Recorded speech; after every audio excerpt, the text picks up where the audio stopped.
We may have said goodbye to our last deep pit, but that doesn't mean it's the end of the road for the rescue team who worked there.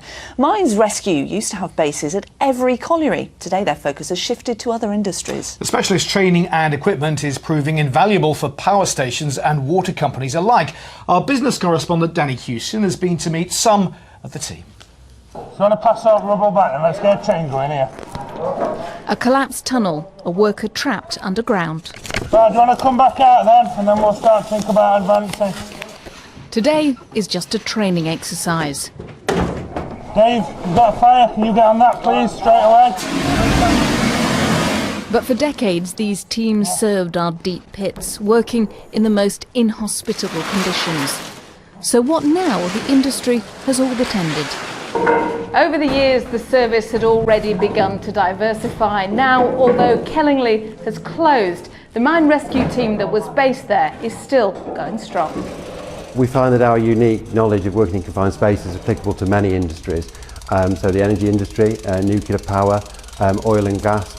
About half of what we do is training, just running training courses, and then around 40% of our business is what we call rescue cover. So if there's a hazardous confined space that's being worked in, we'll be on standby to provide cover and make sure everybody's safe while they're in that space and get people out if we need to.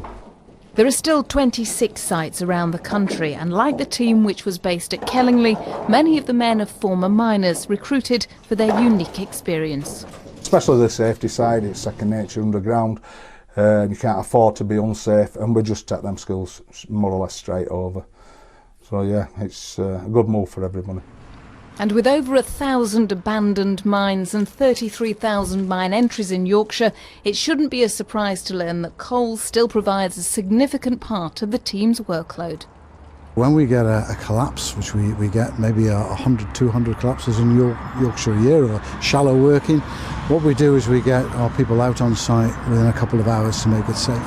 The Mines Rescue do that work for us. Tell us when, Dave, yeah?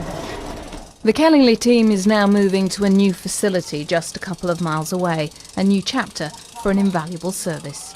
Danny Hewson, BBC Look North. It's good to see those skills still being used, isn't it? It's great. Okay.